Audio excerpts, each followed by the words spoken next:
राज्य में 11 जगहों पर सैटेलाइट सिटीज़ का विकास किया जाएगा। उस निर्णय की कड़ी में राज्य मंत्रिपरिषद ने अगला निर्णय लेते हुए उन 11 जगहों के जो सैटेलाइट टाउनशिप्स बसने वाले हैं उनके लिए स्थल का अनुमोदन किया और उसके साथ ही उन सैटेलाइट टाउन्स के दायरे में जो विशेष क्षेत्र आएंगे और कोर क्षेत्र आएंगे उनके लिए ज़मीन की खरीद बिक्री, हस्तांतरण, वहाँ पर भूमि विकास तथा कंस्ट्रक्शन को राज्य सरकार ने 31 मार्च 2027 और 4 टाउनशिप्स के लिए 30 जून 2027 तक रोक लगा रखी है।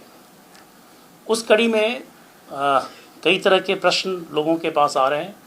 हम लोगों से भी बहुत सारी लोगों की जिज्ञासा है और प्रेस के माध्यम से मैं चाहूँगा कि उन मामलों में मैं वस्तुस्थिति स्पष्ट कर दूँ। सबसे पहली बात है कि जो टाउनशिप बनने हैं वो काफ़ी प्लान्ड बनने हैं।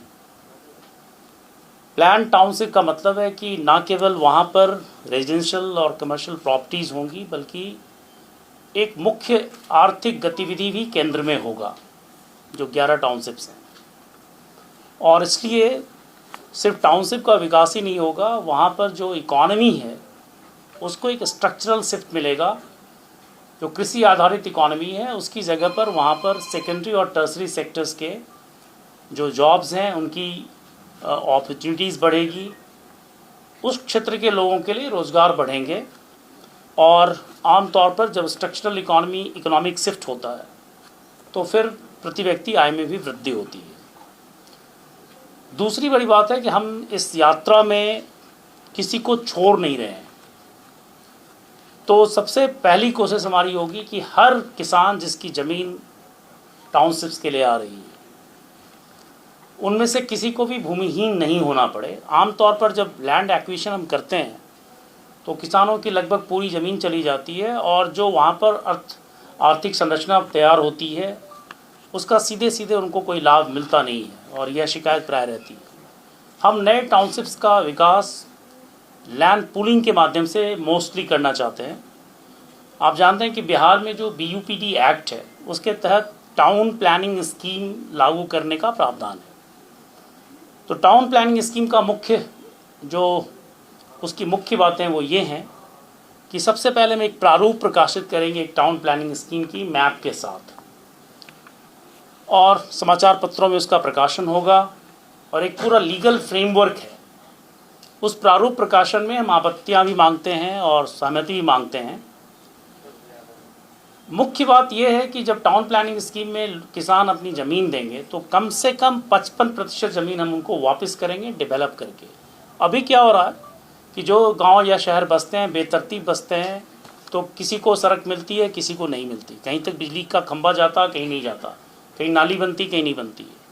तो बेसिकली अभी जो है एक किस्मत जैसी लॉटरी जैसी चीज़ होती है कि अगर आपकी ज़मीन सड़क के किनारे है तो आपकी ज़मीन की कीमत बहुत होगी, आपकी ज़मीन अगर पीछे है तो उसकी कीमत नहीं होगी। टाउन प्लानिंग स्कीम में जब लैंड पूलिंग होगी तो हम इस लॉटरी सिस्टम को या किस्मत को ख़त्म कर रहे हैं। हर एक प्लॉट के साथ सड़क, ड्रेनेज, सीवरेज और बिजली के कनेक्शन कंपल्सरली दिए जाएंगे। साथ ही जब डेवलप प्लॉट होगा तो उसका 55% उसी भूमि मालिक को लौटाया जाएगा जिसकी ज़मीन ली गई है। मोटे तौर पर आम तौर पर ज़मीन की जो दरें बढ़ती हैं ऐसे इलाकों में जहाँ पर हमारे टाउनशिप प्लान आ रहे हैं तो ज़मीन की कीमत लगभग 7-8 गुना हुई है पिछले 4-5 वर्षों में। हम जब सैटेलाइट सिटी बसा रहे हैं तो कम से कम ज़मीन की कीमत 10 गुना से ज़्यादा होगी। अगर आज किसी की ज़मीन 1 लाख रुपए की है और अगर हम लैंड एक्विजिशन में लेते हैं तो आमतौर पर 4 लाख रुपए उसको देते हैं।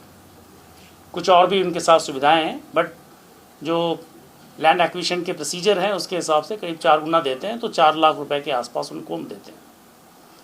और कुछ और भी सपोर्ट हैं जैसे कुछ अलाउंसेस वगैरह हैं वो देते हैं। जब हम लैंड पूलिंग करेंगे तो एक ज़मीन की कीमत कम से कम 10 गुना बढ़ेगी, कम से कम 10 गुना बढ़ेगी। और जैसे पुनपुन जो सैटेलाइट सिटी हमारा पुनपुन के पास आने वाला है उसकी कीमत में कम से कम 20 गुना इजाफा होगा। तो अगर 1 लाख की कोई ज़मीन है, आज हम लैंड एक्विजिशन में 4 लाख देंगे, तो अगर हम लैंड पूलिंग करते हैं तो ज़मीन की कीमत 10 लाख मान लेते हैं, तो 10 लाख में हम 55% वापस लौटाएंगे, तो 5.5 लाख रुपए का सीधा सीधा भुगतान किसानों को होगा। प्लस उनको वो लैंड मिलेगी जो डेवलप्ड है, वो क्षेत्र मिलेगा जहाँ ग्रीन एरिया है, जहाँ बिजनेस एरियाज़ हैं, जहाँ पर इकोनॉमिक एक्टिविटीज़ है, वो पूरा शहर प्लान उनको मिलेगा। तो पहली बात है कि जो किसान हैं उनको हम शेयर होल्डर्स बना रहे हैं इस डेवलपमेंट में, उनको हम वंचित नहीं करें, किसी को भी भूमिहीन हम नहीं करेंगे, नंबर 1। नंबर 2, जो भूमि का अप्रिसिएशन होगा उसका वो हक उनको मिलेगा। नंबर 3, हर प्लॉट रेगुलर साइज में होगा। प्लॉट को जब हम कंसोलिडेट करेंगे तो वहाँ पर बेहतर निर्माण हो पाएगा। साथ ही जो शहर बसेगा वहाँ park, playground, community centres, hospital, schools, ये हम मैंडेटली प्रोवाइड करेंगे। पूजा और उपासना के स्थल भी रहेंगे। और जो रोड और अदर कनेक्टिविटी के लिए लगभग 22% ज़मीन जाती ही है। जब भी कोई टाउन से बनाते हैं तो लगभग 22% ज़मीन जाती है। ग्रीन स्पेस, पब्लिक यूटिलिटीज़ के लिए लगभग 5% ज़मीन जाएगी। जो कुछ ऐसे भी लोग होंगे उस शहर में अभी जहाँ पर रह रहे हैं जिनकी आजीविका लैंड पर सीधे सीधे है, लेकिन लैंड के मालिक वो नहीं है, उनके लिए भी इकोनॉमिकली वीकर सेक्शंस हैं, उनके लिए भी थोड़ी वहाँ पर हम लोग गुंजाइश रख रहे हैं उनको मकान देने की। तो उनके लिए हमने 3% लैंड रखा है जो इकोनॉमिकली वीकर सेक्शंस को हम प्रोवाइड करेंगे जो इसी इलाके के हैं।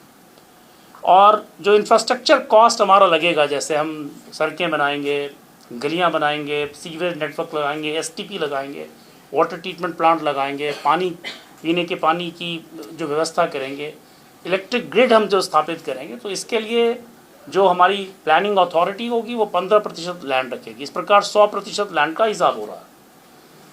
सबसे बड़ी बात ये होगी कि हर स्टेप पर ट्रांसपेरेंसी। पहले हम ड्राफ्ट पब्लिश करेंगे, ड्राफ्ट पर सहमति और ऑब्जेक्शंस लेंगे। एक मिनिमम नंबर में जब लैंड होल्डर्स तैयार होंगे तभी उस पर आगे हम बढ़ेंगे। और इसकी देखरेख करने के लिए जिला पदाधिकारी की अध्यक्षता में एक समिति है। इसमें एक लीगल फ्रेमवर्क है, एक ट्राइब्यूनल होगा। अगर उस किसी प्रकार का विवाद होता है या कोई शिकायत रह जाती है तो ट्राइब्यूनल है, उसके बाद एक अपील का सिस्टम है।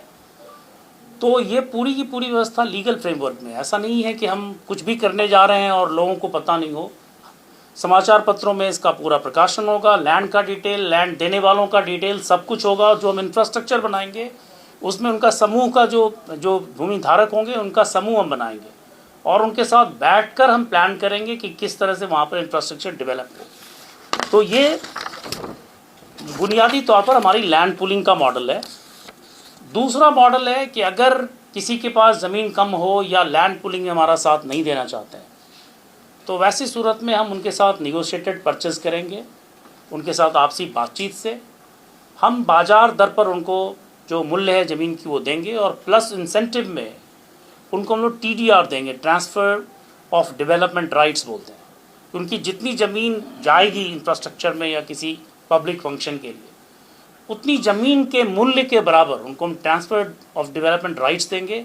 ये TDR बहुत तेज़ी से बिकते हैं। जो बिल्डर्स होते हैं, कंस्ट्रक्शन कंपनीज होती हैं या उन्हीं का अपना घर वो बना रहे हैं, तो उस TDR से एक्स्ट्रा स्पेस FAR एक्स्ट्रा उनका बढ़ जाता है और ये काफ़ी वैल्यूबल इंस्ट्रूमेंट है अर्बन प्लानिंग में।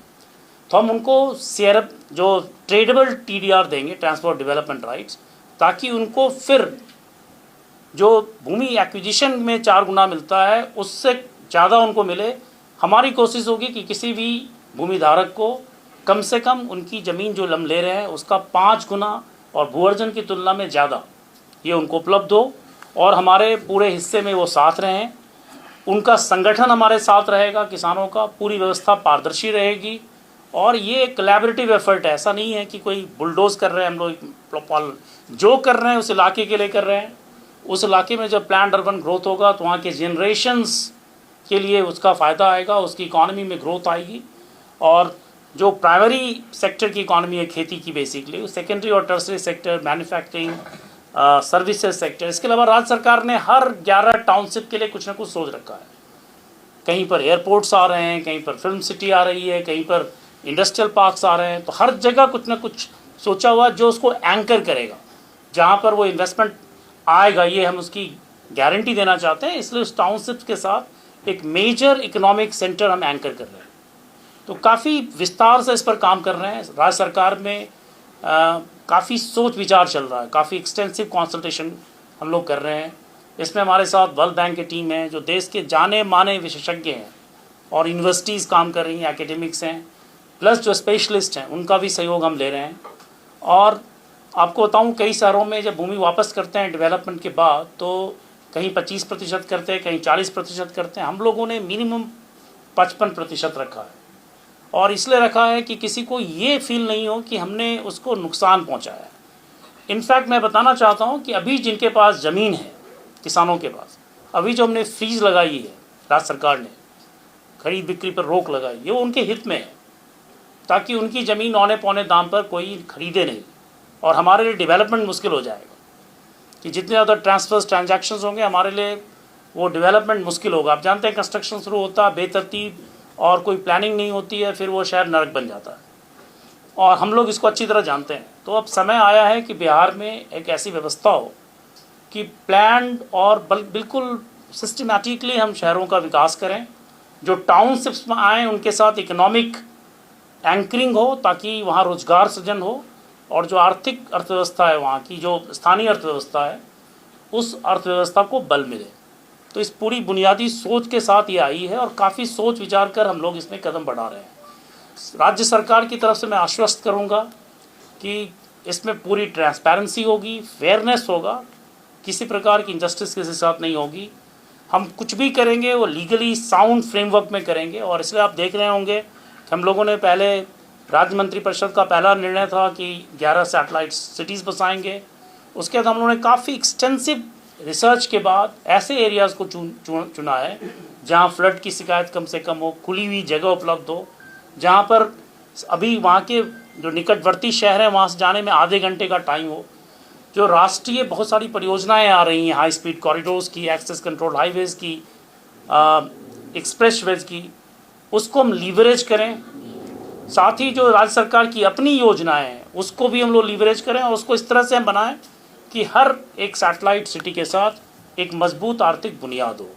तो इस सोच के साथ हम लोगों ने ये सैटेलाइट टाउनशिप्स की तरफ कदम रखे हैं। आगे आने वाले दिनों में हम और भी आपको साझा करेंगे। इनफैक्ट हर एक स्कीम आपके साथ लाई जाएगी, और हम आपको पूरी जानकारी देंगे, ताकि इसके बारे में किसी प्रकार की भ्रांति, गलतफहमी वगैरह नहीं।